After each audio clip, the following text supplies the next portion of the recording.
Calling to order this meeting of the San Francisco Ethics Commission on March 26, 2012. Thank you all for being here. Let me begin by calling the meeting to order and taking the roll. Commissioner Ham. Here. Commissioner Rennie. Here.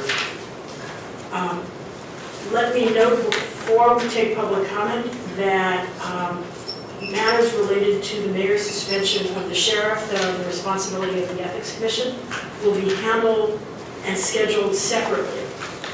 They will begin with a preliminary hearing that will establish the rules and parameters for that process, and the dates and times for those proceedings will be posted consistent with our usual advance notice requirements. So again, nothing tonight will relate to that topic, but there will be public notice as soon as we have the dates arranged with the relevant players. So thank you very much. Let me return to the roll call and note that Commissioners Liu and Chair Herr have been excused for tonight. 3 members of the Commission constitutes a quorum to proceed with business. Let me start with public comment on matters appearing or not appearing on the agenda that are within the jurisdiction of the Ethics Commission. Yes, you probably reminded yourself recently a number of times, but let me take this opportunity to remind you again. You have already found someone guilty of official misconduct by a unanimous vote of this body. There was no contention that it was not related to the office involved. And, of course, it was willful misconduct in the chairing of a public meeting in an open session with the cameras on. If the mayor is content to stand behind his appointees after they've been found guilty of official misconduct, why should you go to the trouble of determining official misconduct on someone else? If someone remains in their position, guilty or not guilty, what's the point? Not only did the mayor do nothing, but this library commissioner was reaffirmed as the president of her library commission by a unanimous vote, ostensibly as a reward for engaging in the misconduct and getting away with it. Actually, someone has been suspended. Someone else has been suspended based on the charges alone, but the library commission president was reaffirmed after having been found guilty. Do you know what they call it when someone abuses the public? Squashes those who rely on democracy and expect decency, commits official misconduct, and make fools out of the Ethics Commission? They call it leadership. Those who run a private nonprofit that depends upon ripping off the city of millions of dollars all came down to the Library Commission and complimented on her leadership. And then, as I say, unanimously reaffirmed her in her position. What should we assume? That it's not important because it only harms democracy? The analogy would be if the sheriff was found guilty of misconduct and everyone re-elected him because he had the ability to crack down on those stupid domestic violence complainants. If the mayor brings charges against someone for willful misconduct and they are still qualified to serve in his administration, as I say, what's the point?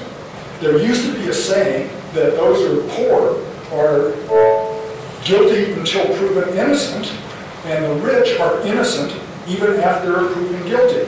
Apparently, our sheriff probably didn't know that he was that poor. I would suggest that until the actions of this body are taken seriously, you should refuse to act. If the mayor is not going to do his part, why should you do yours? I suppose the good news, and thank you. Thank you very much.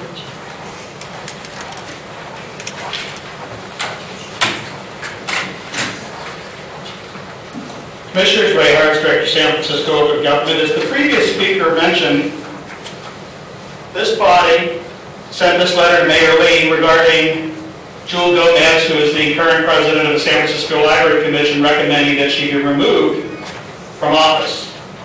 On February 2nd of this year, they re-elected her, again unanimously, actually only nominated her for president, I was at the meeting and made some comments to which she took offense.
She would have garroted me with the microphone cord.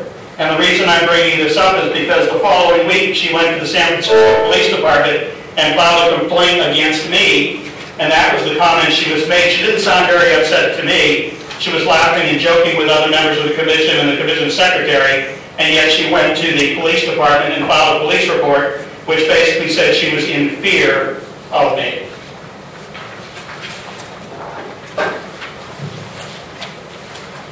Good evening, Commissioners. I'm Patrick Minetshaw.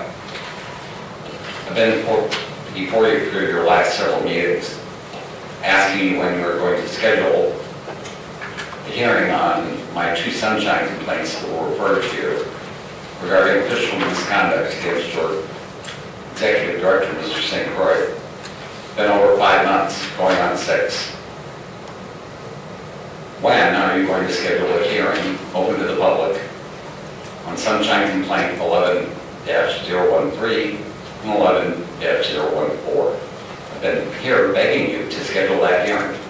I deserve my day in court.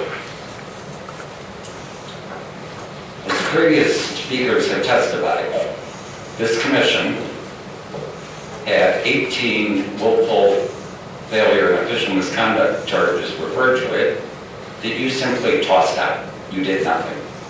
Then Jewel Gomez came along.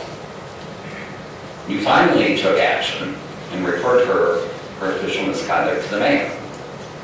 Following your finding, I went up to her after the meeting and I congratulated her to being the first person in history that this commission has ever referred to the mayor for action. Her response was to bend over, picking up her book bag and her jacket. And she snapped her jacket at me, trying to strike me with it. Because she didn't like my apparent sarcasm. I wasn't trying to be sarcastic. I was just offering her congratulations for being the first person to have been found guilty. Since then, the mayor has done nothing. And he knows, and you know, that her behavior was on-duty behavior, which, following then Airport Commissioner Joseph Mazzola appealed. An appellate court ruled that official misconduct can only be brought for actions related to one's actual job duties. So this commission has no business hearing any kind of official misconduct case against Sheriff McAreevy, no matter how reprehensible his actions may or may not have been, because they were off-duty behavior, and it occurred before he was sworn in. It had nothing to do with his job duties. If you conduct some kind of kangaroo court hearing, and the mayor hasn't acted on duty official misconduct in the school Gomez, but you pursue off-duty misconduct against Sheriff McAreevy, you will be conducting a mockery of ethical behavior.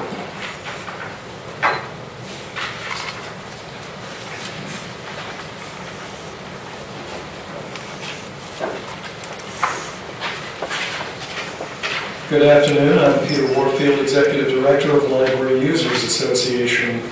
The previous speakers have spoken, I think, very vividly of the unfortunate and worse than unfortunate behavior of the Library Commission President, Jewel Gomez, at a meeting in which she shouted down a member of the public and prevented her from having her right to speak and make public comment under free speech and sunshine laws in the state and in the city. As was previously pointed out, there were 18 referrals from the Sunshine Ordinance Task Force. This was a unanimous 6-0 ruling of willful violation, and they sent it to you. You found that there was willful misconduct and official misconduct, but for various reasons sent a separate letter to the mayor essentially recommending that she be sacked. Nothing has happened of the sort. Instead, as you've heard also, she was kept in office by the mayor's appointees, all 7 of the library commissioners, and they unanimously elected her president once again after your finding, and she stays in position as Library Commission President. Her misbehavior was very clearly in the core of what she was doing as Library Commission President. She, as President, is in charge of running the meetings, and the violation to the member of the public and to everybody really was core to her responsibility as President of the Commission. Others testified at the Sunshine Ordinance Task Force and personally that the behavior of shouting down a member of the public was so disturbing and distressing to them when they were in the room, and I'm not talking about myself or any of the others who have spoken today, testified that they felt truly intimidated and frightened to speak and did not speak at the commission meeting as a result of this behavior. For your action to have absolutely no visible impact whatsoever on the Library Commission, no impact whatsoever from the mayor, and an endorsement of the bad behavior by re-election, I think is scandalous and raises serious questions as to whether and how you'll act on your upcoming matter. Thank you.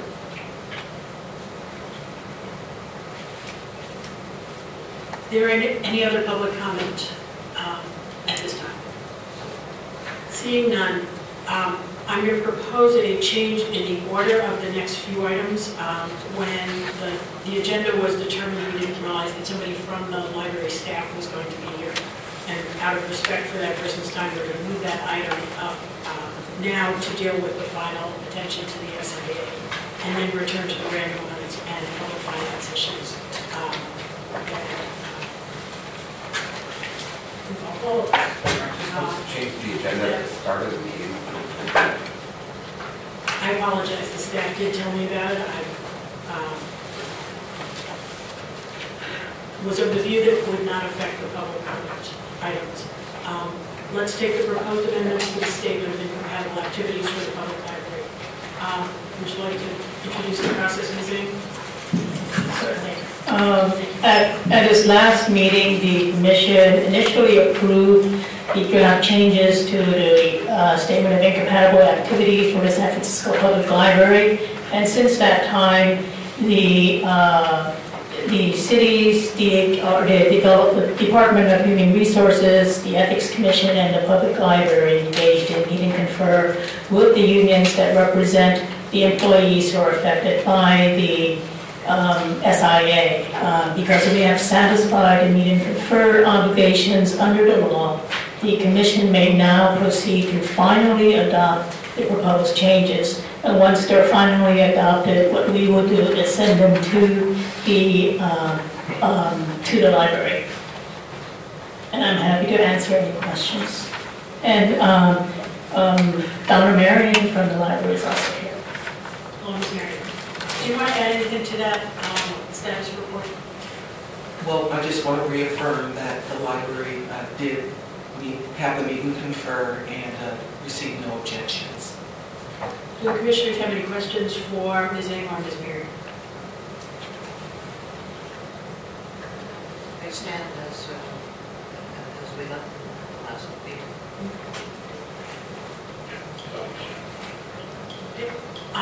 I'll entertain a motion on the proposal that's before us now that all the steps have been carried out, and then invite public motion. So we're going to move that we accept the amendments as approved from last meeting. I'll second that motion. Thank you. Any public comment on the proposal that we accept? Patrick Manchot.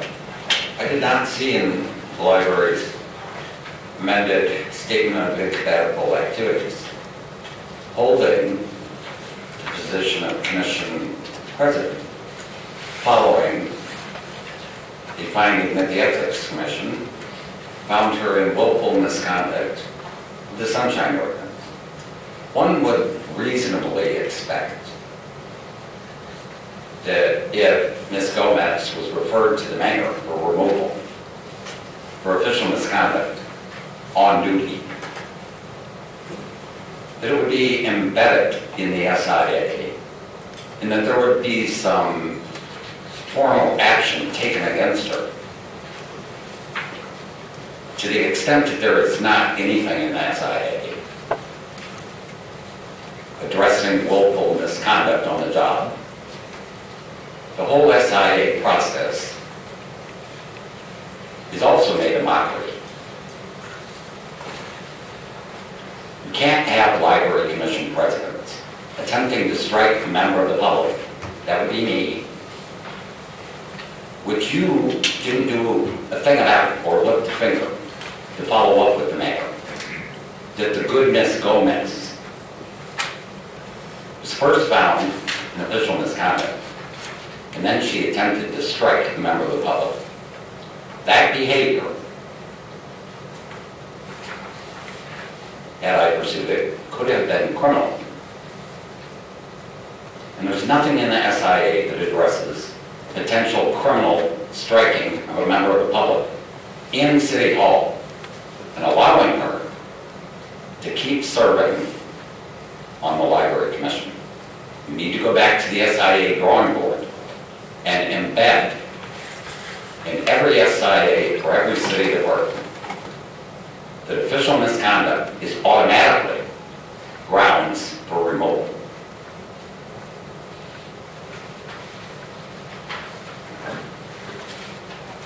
Yes, good afternoon, Commissioners. I did appear at several previous hearings on this item. I'm sorry that I was not here the last time when it was initially approved, because there are a number of objections that I have made previously and I want to reiterate now. There's no department in this city where the private influence is a greater problem, and in fact there's no department that has greater pride in the fact that they are a public-private partnership. They have this idea that if the library would be required to follow the rules that the rest of the city follows, that they'd be in trouble all the time. Well, voila, that's exactly why they should have to follow the rules that the rest of the city has to follow. Let me just give you one small example. This is the private entities report that they have to submit to the California Attorney General, the private part of their public partnership is the Friends of the Public Library. On the front page of this, it says, did you receive any funding from any governmental resource? No. If you turn to page 15, the question is, did you receive anything of value from a governmental entity without charge? Again, zero, zero, zero. For the past 5 years, they contend they received nothing of value in services or facilities from the San Francisco Public Library, which of course is nonsense. They use the facilities for all kinds of things. They sell naming opportunities, they gather books, they gather donations. What they get from the library side is this lack of disclosure.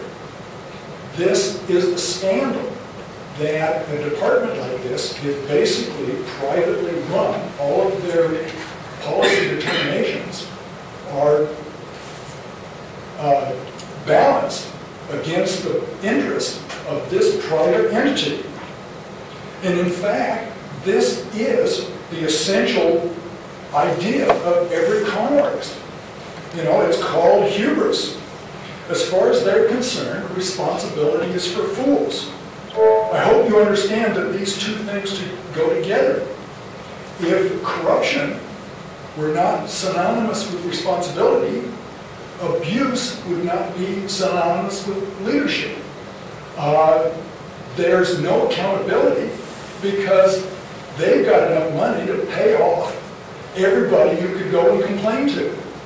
And one of the places we can start is this statement of incompatible activities. Make it as strict as the system allows. Thank you.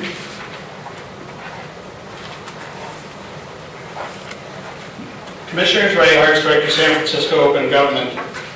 On March 1st, the Friends of the Public Library, I'd like this to remain on the overhead because I'll be using a number of documents there. The Friends of the San Francisco Public Library issued this report and presented it before the Library Commission. And basically,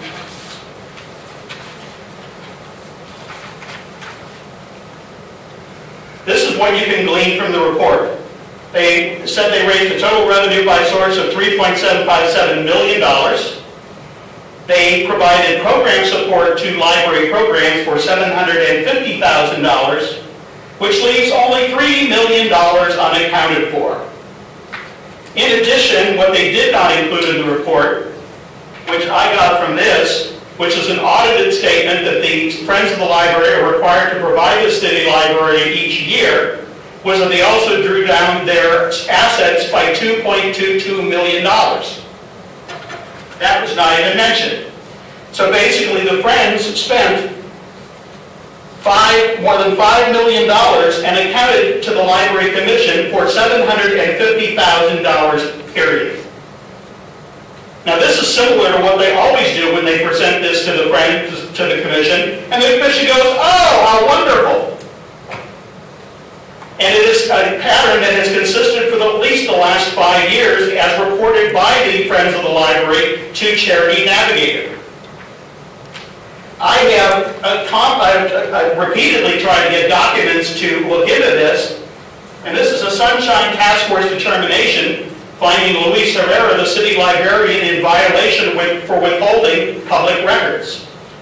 Because the only records they will release are what the Friends say they gave, and they have nothing that they have produced to substantiate anything that the library actually got, whether in cash or in kind. So the Library Commission is not watching what they're doing, although they're raising more than $5 million a year and spending another $2 million of priorly raised assets. The Library Commission has no idea where that money goes, and what they're spending it on. The only one who does is Mr. Herrera, and because I'm talking about this, it relates to the statement of incompatible activities. Mr. Herrera, for one specific thing, gets over $35,000 a year from the Friends to spend at his discretion. And he has provided no documents to show other than what he spends it on is taking people to lunch, paying for dues and other things. And I've tried to get hold of the city budget to see if the library actually pays. I find it kind of hard to believe that we have the librarian of the year and the city budget doesn't include his dues for the National Library Association and the California Library Association. Something is rotten in the state of Denmark and at the Library Commission and especially at the Friends of the Public Library.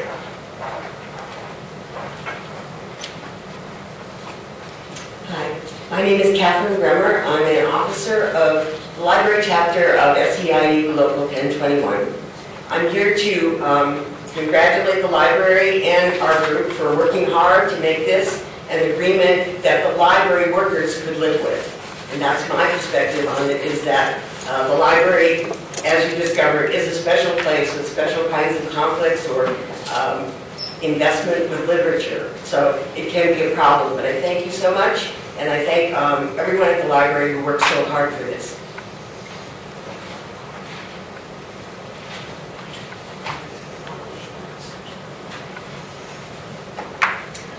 Peter Warfield, Library Users Association. I think that I also have come with some concerns, but I don't think that you should make life easier and less accountable for a library that's already sadly lacking in accountability.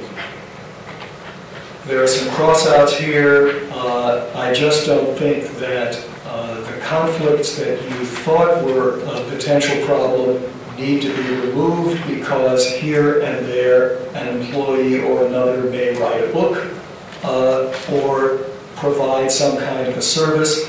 The employees of the library presumably, we hope and expect, are well paid for their service and don't need to work for tutoring or educational institutions that provide services within the library, and so on and so forth. If they do, let it be public and let it be excused publicly.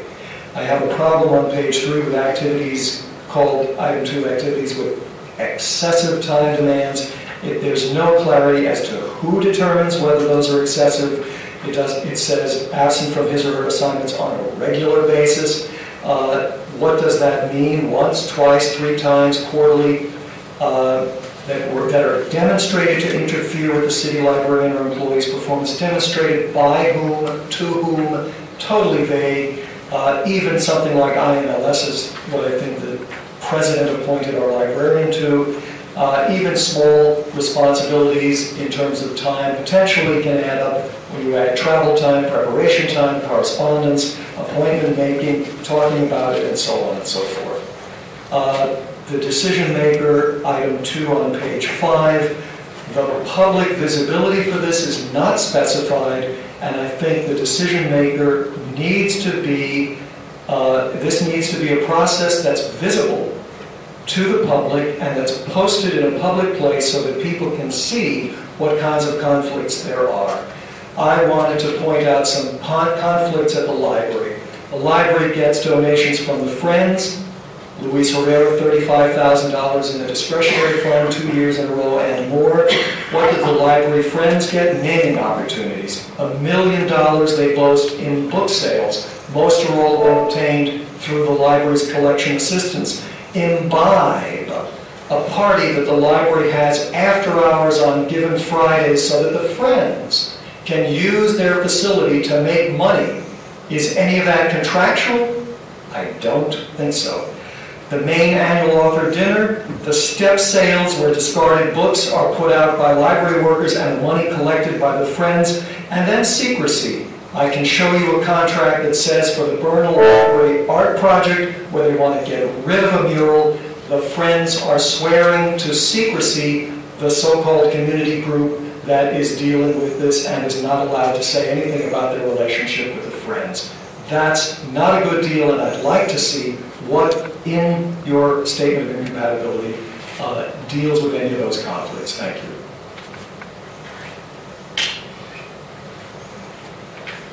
Good evening, David Pilpel. First, I wanted to recognize the very recent reappointment of Commissioner Hayon, a former member of the Library Commission. Anyway, and secondly, I wanted to support the final adoption of the amendments to the Statement of Incompatible Activities. We discussed this at many meetings. Staff and of the Commission and of the Library have been very diligent. This is right and timely for your action, and I support the motion before you. Thanks. Are there any other comments? Seeing none, we'll proceed to the vote. All in favor, please say aye. Aye. Thank you very much.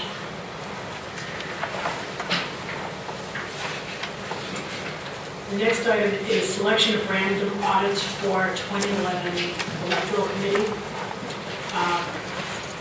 Mr. St. Croix, would you want to shape up to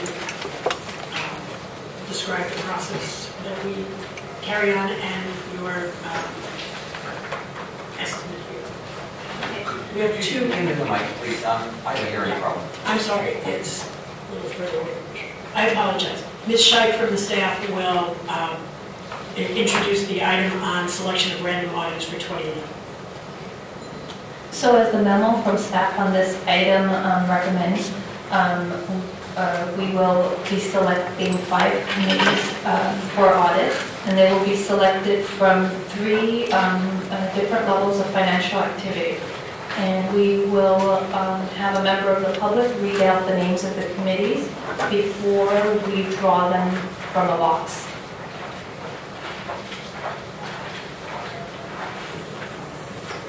I get to select a member of the public for, why don't we do different people for each of the 3 sets? Okay, that's good. It sounds like it looks like we have a volunteer. Yes. Would you like to do? Group number 1. Whatever set she considers first. Are there any questions or do we take comment before the process? Are you volunteering or did you? I had public comment on the selection. Could I make that now prior to? Yes. Okay. David Pilpel again. Mike. If you can take a seat, we're going to take public comment about the process or any questions, and then we will do the selection. Thank you, David Pilpel. My concern was, given the number of committees in the total pool and the number to be selected from each category, it appears to be somewhat disproportionate in the $10,000 to $50,000 level. I understand that there are staffing concerns about resources to conduct the audit, but my suggestion is to increase the number selected to 6, having 2 from the $10,000 to $50,000 pool rather than 1, so that there's a proportionate selection of about 1 out of 6. This would provide, as you see, a somewhat disproportionate selection. It would obviously slightly extend the resources required to complete 6 audits rather than 5, but I just think that the selection ought to be proportionate to the number in the pool for each category. Is there any other public comment on this one? Public comment. Patrick Manenshaw. I'm here on my own time as always. I request that the public at this meeting be permitted to inspect the names in the containers used to randomly select committees for the audit, either before or after the audit selections have been made, whichever is least disruptive to your process. Thank you. Thank you. Let me explain and also ask Ms. Scheid to help us here. On the second point, we do, as soon as we begin the process, she will explain how we do this, but we do make sure that all of the names that belong in that category are actually in the box before we do the draw. Can you explain how the recommendation was developed about the allocation of committees from these amounts? Okay, so in the past, the commission has set a precedent to presidents to audit a larger number of committees from greater financial activity level than than the smaller activity level. And also, treasurers of smaller committees have indicated that they are grassroots types of committees that don't necessarily have many resources and has asked that we focus our attention more on committees with higher levels of financial activity. At this point, let's see if the commissioners have any questions or comments about the allocation of the process.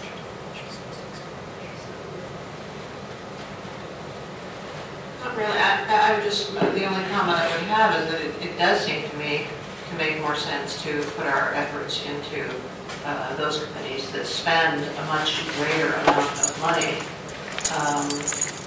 than the grassroots committees, which really have very limited resources.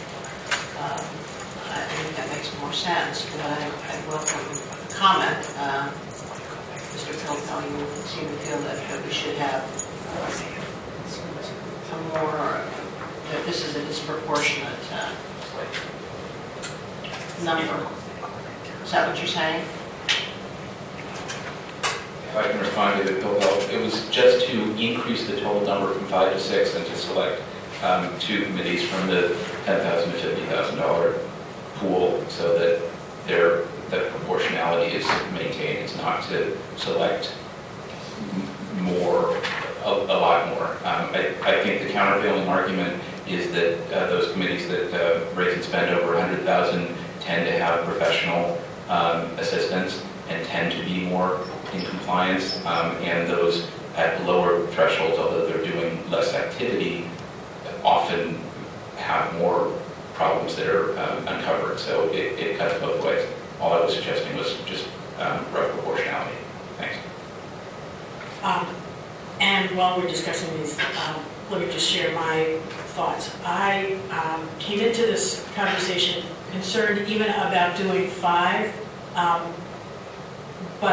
because I think the staff has been under a lot of pressure, has had a backlog in vacancies, and we don't want to, I'd rather not pile things on them that it can only take place well down the road or that risk burdening them further.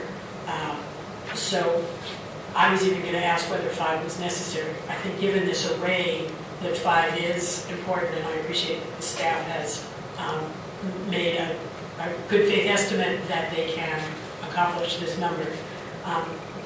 For my part, I think that one in the lower 2 categories is sufficient. It's the fact that there will be audits in each category and that every committee is subject to the possibility of audit. It really has the protective effect from the outset. And since we're not endeavoring to audit all of them, we actually are not trying to catch every possible violation. We are, as I understand this process, it's more to have everybody involved in the process know that there is a chance that they will in fact be audited randomly, as well as audited if there is a specific cause, reason for concern about it. So I would share with Commissioner Ham the idea that this allocation of tight resources seems like a reasonable one, although I appreciate the thinking about what the purpose of this all is. Seeing no further comment from the commissioners or from the public, why don't we proceed to the selections, and perhaps the 2 members of the public would help us by splitting up the work. Sir, would you be willing to read for the first group, read the names of the organizations that are here? Ms. Dyke will explain what she would like to do. Absolutely. Okay, so as I hand these little pieces of paper to you, you will read off the committee name, and you will read off the committee, the financial activity level, so that other members of the public can cross-reference those names against this list, which is part of the memo. Okay. So, which memo? The audit selection memo. Which is available as a public record. Yes. Is done with. Yes. So can I ask, are we in this process separating them at the same time and the 10,000 to 15,000? I'm going to give him all the committees that are part of the first financial activity level, which is the 10,000 to 50,000. Okay, thank you. The 22 organization names, and I just read the organization name. Yes, read the organization name, and everybody else can follow the list to make sure that every... It's in the right category. Right. As you read it, fold it in half and put it in the box. Thank you. I will. You'll have to bear with me with folding. I have a pinch version. Okay, if you hand them to staff, they can fold and place them in for you. All right, good. Okay. I'm having trouble with blood organs, drop wrist. A couple weeks, my nerve will be back. Hopefully. Good luck.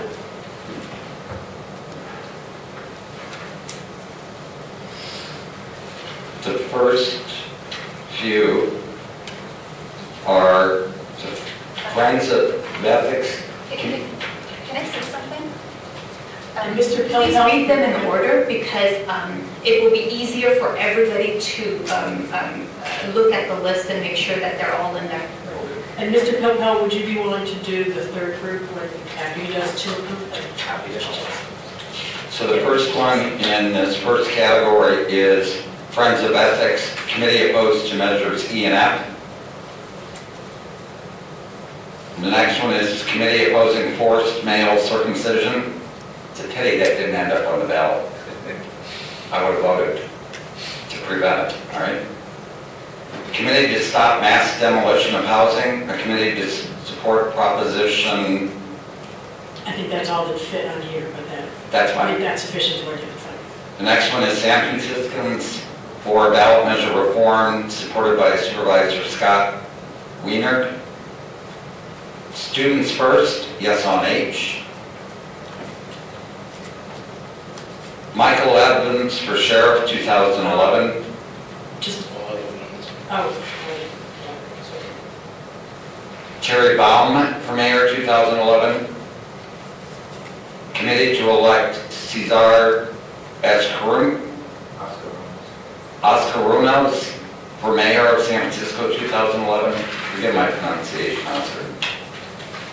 Next one is Building Owners and Managers Association of San Francisco, Political Action Committee, Ballot Issues, AKA BOMA SF PAC Ballot Issues. The next one is the San Francisco Building and Construction Trades Council, Political Organization of Workers for Employees' Rights, Power PAC. The next one is the San Francisco Coalition for Responsible Growth, Political Action Committee. The next one is the San Francisco Young Democrats. The next one is the San Francisco Sheriffs, Managers, and Supervisors Political Action Committee. The next one is the District 11 Democratic Club. The next one is Coleman Action Fund for Children Committee. The next one is D10 Ford, sponsored by the San Francisco Building and Construction Trades Council. The next one is San Francisco Deputy Sheriff's Association Political Action Committee. The next one is Plan C, San Francisco PAC. The next one, San Francisco Women's Political Committee. The next one is the Harvey Milk LGBT Democratic Club PAC. The next one is Educating Voters for Jobs Against Avalos and Adachi for Mayor 2011, the Coalition of Police and Construction Workers Unions. And the final one in this category is the Alice B. Toklas Lesbian and Gay Democratic Club PAC. thank you very much. If you want to stay, there's one, I'll ask you to do the second group as well. Shake the box, and who does the picking? Would you be willing to? We will shake the box. Yes. Then we will ask our public assistant to make the selection. Yes? You get to pick one, All right, and I'm going to use my good hand. that seems appropriate. Just sure there's one. And the winner is Terry Baum for Mayor 2011. Thank you very much. We have a second group that we would ask you to do, and then Mr. Pilpel has volunteered under duress to do the third. We'll do that morning at a... We don't want to overstream. Yeah. All right, so this group we have 10 committees. Right, and this is the group above 50,000 and up to 100,000. The first one is the Municipal Attorneys Association, yes on C, no on D. Second, Committee for a Fair and Better of San Francisco, no on G. Third, Bill Fazio for District Attorney 2011. 4, Vu Tran for SF District Attorney 2011. 5, Golden Gate Restaurant Association TAC.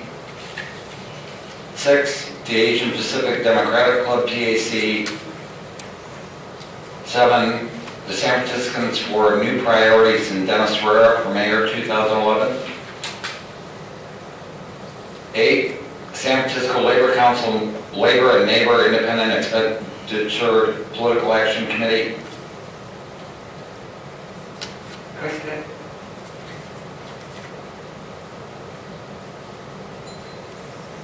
Independent Expenditure. Okay, so this one's quite similar. It's the San Francisco Labor Council Labor and Neighbor Pact. And the final one, our friends, the Municipal Executive Association of San Francisco, PAC.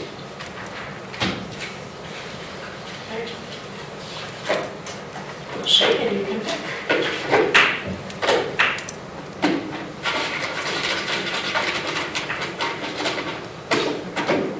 So we do it. I swear, I'm a stack Bible, my eyes are closed. And the award winner, San Francisco Labor Council Labor and Neighbor Act. 941562. Are the numbers on there? Yes, you're correct. It's 941562. Just because, as you pointed out, there was a similarity. Thank you very much. So I've done my ethical duty for the evening. We appreciate it. Thank you. Now, you set the standard, Mr. Pilpon.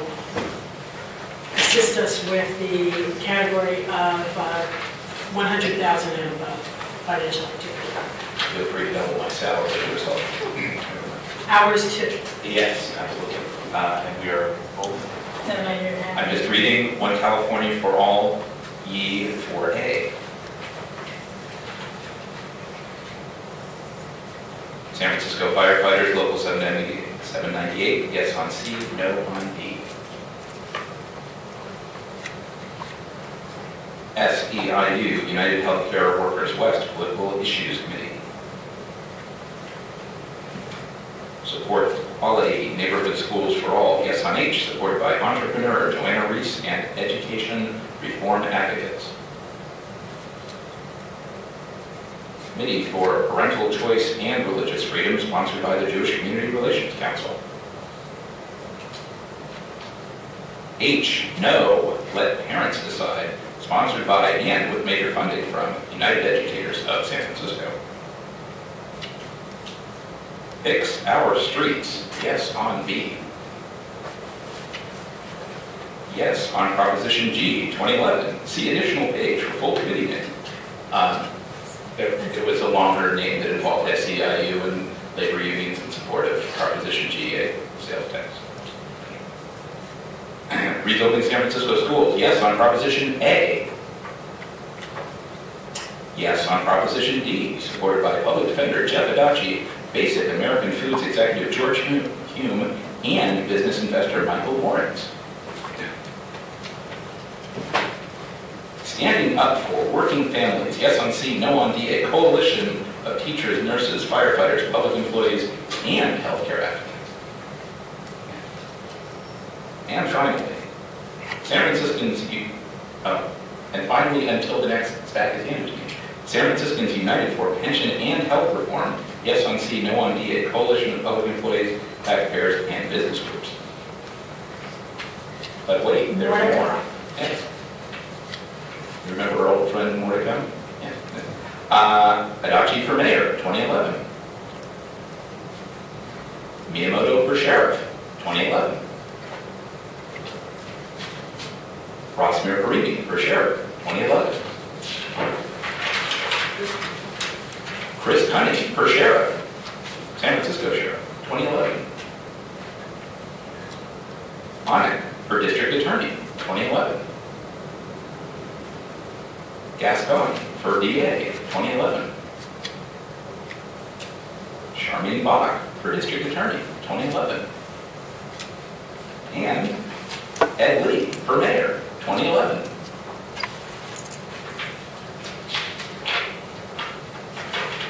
And yet more. Progress for all. Building Owners and Managers Association of San Francisco Political Action Committee, Independent Expenditures, aka BOMA SF, PAC IE. Committee for Effective City Management, a committee in support of Ed Lee for mayor, 2011. Coalition for Sensible Government with major funding by San Francisco Association of Realtors. San Francisco Police Officers Association Independent Expenditure Committee. Committee on Jobs, Government Reform Fund. SF Neighborhood Alliance for Ed Lee for mayor, 2011. Committee for a Safer San Francisco supporting Charmaine Bach and opposing George Gascon for district attorney, 2011. San Francisco Police Officers Association Issues PAC. Unite Here, Local 2 PAC. Could tell you the longer name of Unite. Service Employees International Union, Local 1021 Issues PAC. San Francisco Alliance for Jobs and Sustainable Growth PAC. San Franciscans for Jobs and Good Government, supporting Ed Lee for mayor, 2011. Last but not least, city residents opposing Ed Lee for mayor, 2011, sponsored by American Federation of State, County, Municipal Employees, AFL-CIO, and AFSCME, California People. I can see why you referred to doubling your salary. Clearly, the voiceover is And I thank you very much. okay. Shaking is taking I'm sure there's no SIA involved, right? There's SCIU, but not SI. Close your eyes. We're close enough to find the sheet. One at a time. Yes.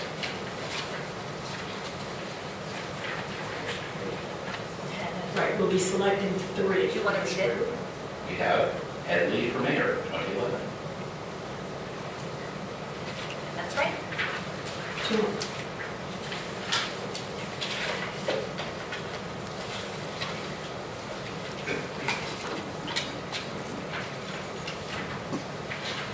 Miyamoto for sheriff, 2011.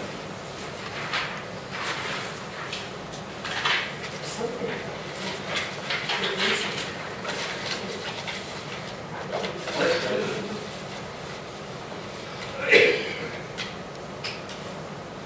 And Adachi for mayor, 2011.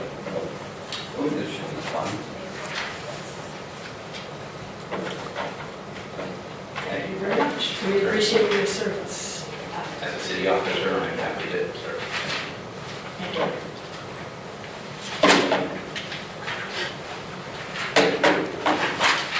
Well, we've done our civic duty, haven't we?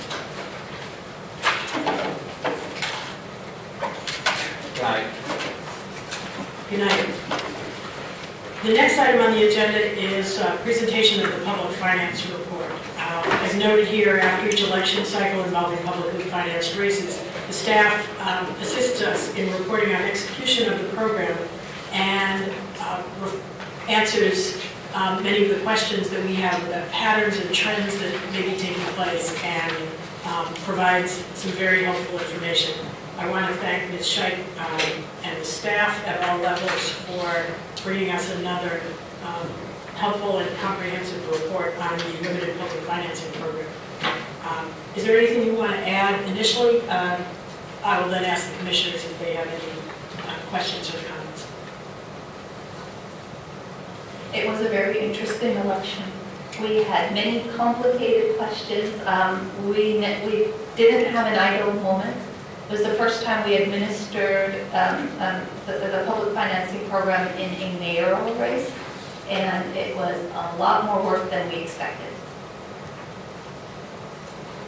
I think those words are apparent to all of us as we watch during the season, and I for one simply want to note that you all, and I mean the entire staff, handled an extremely complicated and unprecedented situation quite smoothly from my vantage point. Would either of the other commissioners either like to comment, or do you have any questions about the report that's been presented to us, or suggestions for future reports or issues?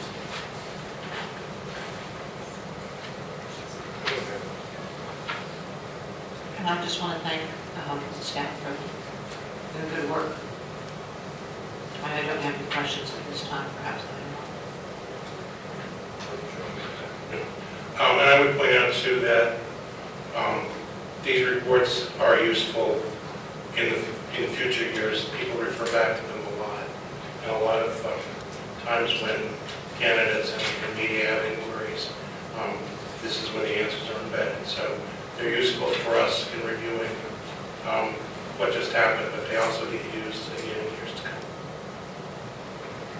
I'd also like to add that I have the impression that the charts are new. They may not be, but they were also a helpful addition to put things in context, actually take those numbers and translate them into visual impression was valuable to me, and I appreciate it.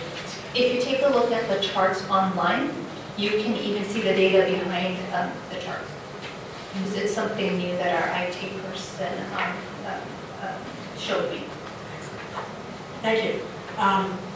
Yes, I know we've referred back to them, and it is helpful to have this in a comprehensive way. And I would think that it would be helpful to other jurisdictions as they think about whether they want to have a program like this, and then over time it will give us the ability to watch trends over time.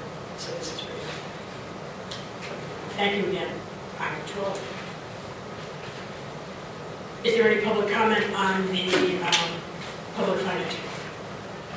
David Hopewell, I too share appreciation to staff for both running the program and creating the evaluation report. There's only one number that I can't seem to reconcile: the total third-party spending on the top of page 6, and then at the bottom of page 6 doesn't seem to add up. So maybe staff can reconcile those numbers before publishing the final. It's close. It's very close. It's 2569, 245, I think, up top, and slightly different on the bottom. But in any event, this really is helpful to look at the range of candidates and their experience, and it does build on the body of information that's accrued over time. As we look at this program, we do it, and this may have some evidentiary value in the future if that becomes necessary. So, good work, staff. Thank you. Thank you very much. With no action is required of us at this point, so we will move to the minutes of the meeting of February 27th, which was a regular meeting, and the special meeting of March 9th. Commissioners, do you have any corrections, changes, or questions related to the minutes? Actually, we did.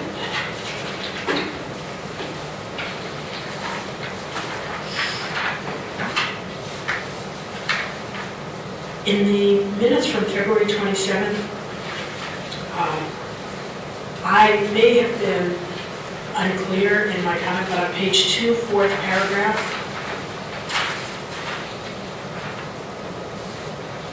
I believe that my question So the intent of my question, which I may not have communicated, was to ask whether library staff provides training through outside agencies to San Francisco Public Library staff. And I can imagine that I garbled it, but I think if we leave it this way, it creates the impression that I did not want them to do training, and that was not my intent. So if folks are comfortable with making that revision, I think it would be truer to conversation. Anybody else have any questions or comments about the minutes? Do I hear a motion to approve the February 27th minutes? Okay. Public comment?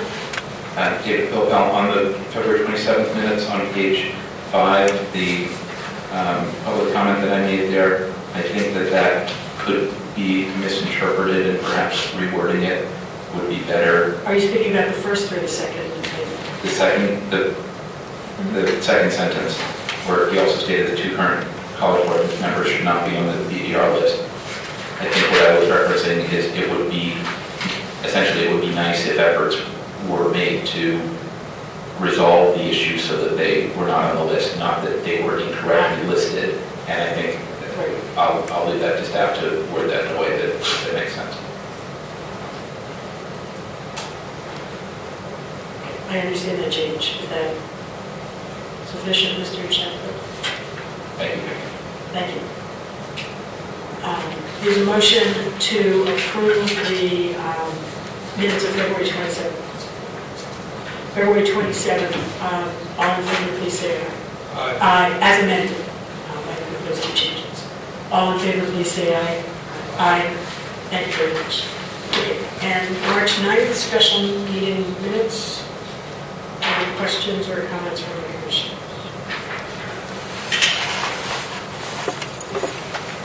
Do I hear a motion? Public comment? David Philpell, again, 2 clarifications. On top of page 2, again, the first reference to DCH Shen, I think should be spelled out, Deputy City Attorney. And again, on my public comment, the second paragraph, sentence that started, he stated that there could be a possible lawsuit regarding treating incumbents differently from other candidates. I'm not sure if I actually refer to a possible lawsuit. I may refer to a possible problem or concern. If I said lawsuit, then feel free to use that. If I didn't, I think concern or problem is a better word. And the next sentence, he also suggesting moving the filing deadline back to election minus 146 days. The proposal actually changes it to the election minus 146 days. I supported retaining it at the election minus 88 days. So again, it just needs to read better. And that was so as not to extend the campaign season. Again, so are you suggesting, he also suggested moving the filing deadline back to election minus 88 days? In order to not to extend, in order not to extend? Yes. Or in order to avoid extending? Excellent, thank you. Okay. We have a motion on the table to approve the minutes of March 9th with those 2 changes. All in favor, please say aye. Aye. Thank you very much. And it's now time for the executive director's report. Mr. Sinclair. Just a couple of things. The matter regarding the sheriff that you mentioned earlier, scheduling is proving to be very difficult. So please bear with me as I try to get those dates, because I have to get all 5 of you and the mayor's representatives and the sheriff and his representative in the same day. There's only 2 rooms that really have available, and they're booked heavily, so I will continue to keep working on that. Yes. Have you found days that all the people could do it, but the rooms are not available? Yeah, well, what I do is, when I send dates to you, those are days that rooms are available. You know, I wouldn't ask you, can you make it on a day when there's no point? Right. And then But there are synthesize. days, right, but there are days that you haven't tried because the words aren't there. Right, exactly. Does it look as if we may be able to have at least the initial meeting in April? Yeah, but it's not going to be like the first week, probably not the second week. But I don't want to speculate too much because I just don't know. And I don't want to leave anybody with the impression that we know when it is. Something because we have to. It's, even though there are 2 days that may be likely, I don't want to burn it in anybody's memories. I will continue to stay in touch with you. But no. The measure on public financing that the commission adopted will be at the Rules Committee this Thursday. So I'll be covering that and I'll keep you posted. I expect it then to go to the full board next Tuesday. And then I will be testifying at the State Assembly in Sacramento on May 1st before the Elections Commission. Assemblymember Ramiano has introduced a measure that will allow us to move forward with all electronic voting, which has been a priority for us for a long time. So this is very good news. The city's Legislative Affairs Committee has voted to support the legislation. They normally only vote, well, actually they voted to sponsor. They normally only vote to oppose it or support it, so this next one is further. So it's been endorsed by the city itself. And I found out this afternoon that the FPPC staff is recommending that the FPPC also endorse the legislation at their April 5th meeting. So that's good news for us. And then, and I believe that it's got fairly smooth sailing ahead. So this will be a good chance for our San Francisco, once again, to sort of take the lead in doing something new, i.e. electronic filing, which for a lot of reasons saves not only staff resources, but all kinds of paper and other things. So is this legislation to allow San Francisco to do it, or all cities? It's just this. Well, it's not all, actually, that's completely wrong, I'm sorry. What it does is, it allows jurisdictions whose local legislature give them permission to. So it would be anybody who wants to do it, but they have to get the permission, in our case, the board of supervisors. You know, we're confident we would have. And I'm sorry, I was completely. That's okay. It's not specific to us, but others are not, as far as we know, ready. A lot of people aren't ready for it. I think most people aren't ready, but we are, and I think we can set a model for how to do it right. So this is a very good thing.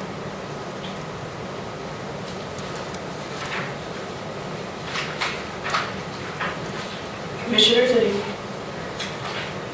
I don't have a direct question regarding your report, but I do have a question going back to some of the earlier public comment. Is it appropriate for me to pose that question at this time? And that is when we have made a ruling, such as in the case of the Library Commission President, are there any other further steps that we can take to urge the mayor to make a decision or to take some action?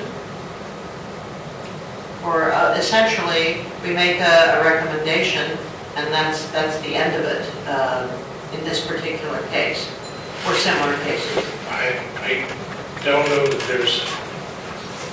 there's nothing official that empowers the commission to do anything like that. But there's no prohibition on you determining that you wish to send a communication like that. You would have to, the chair would have to get a calendar so that you could discuss it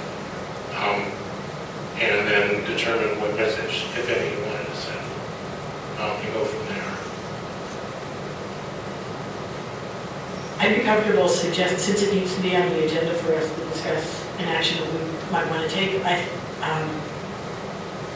what would you think of our suggesting to Commissioner, to chair her, that he put it on the agenda for us? That probably would be a good idea, because my concern is that when we take an action and then nothing there's no further action at the next step in the process, it really does, I think, harm the image of the Ethics Commission, even though it's out of our hands. But I think that, some discussion about that perhaps would be valuable. Should we run into these cases again? Certainly not in the upcoming hearings that we're going to hold, because that's a little bit different. There may be other situations where we rule on something, but it's not clear what further action will be taken, if any. I think we can make that suggestion to the chair and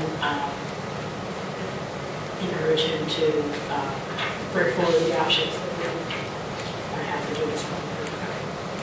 Thank you. Any other questions or comments for the executive? Public comment? David Pilpel, 3 brief points. On page 3 of the report, there's a typo on the second line. Makes reference to the Commission's October and November 2012 meetings. I think this was in a previous report as well. I'm not aware that those meetings have happened yet, but I look forward to them. With respect to the testimony in Sacramento, if there are prepared remarks that the director is delivering, if those could be attached to a future director's report, I think it would be good to memorialize those. I think that that is actually a very good effort on the city's part advancing the cause of electronic filing statewide. And finally, the report does not remind people that Form 700 annual filings are due next Monday, not later than. So we would like people to comply and file them on a timely basis rather than having to deal with non-filing and late filing after the fact. Mr. Kilwell, I This is a public service announcement. I didn't follow your first item. What meetings were you referring to? On page 3, the second line, the top. Yeah. Thank you very much. There's one other item that I was mentioning. You've advised us that you are continuing to seek a time for a joint meeting with the Sunshine Ordinance Task Force, and you may just want to share that on the record. Well, we had the dates that we had sent them included April 13th, which is the date that they chose that they want to meet. Unfortunately, they took 2 weeks from when I sent them potential dates to answer. And by the time they answered, there were no more rooms available. So I'm trying to get someone who's got a reservation to move the time to accommodate. So that date is still on the table. But I'm working on suitable space. And if that were to happen, it would be the afternoon of the 13th? Yeah, at I believe 2 to 5. Either 1 to 4 or 2 to 5. But I'm thinking it's 2 to 5.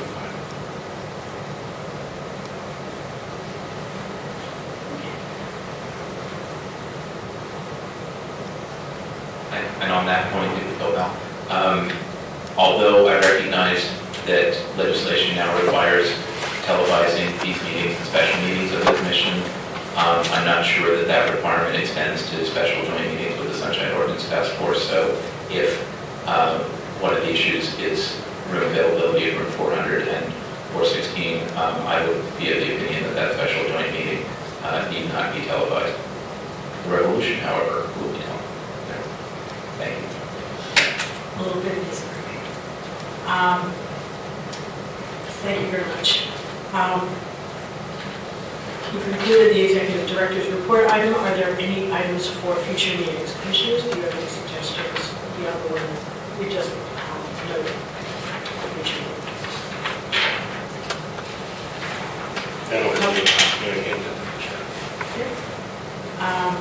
Is there any public comment? We go right to item 9. Any public comment on the items? public comment. We're inviting public comment on items for future meetings. And I'll segue, seeing none, public comment on matters appearing or not appearing on the agenda within the jurisdiction of the commission. Seeing none, do I hear a motion to adjourn? A little competition for that opportunity.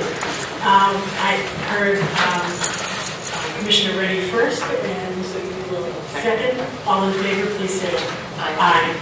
Thank you very much.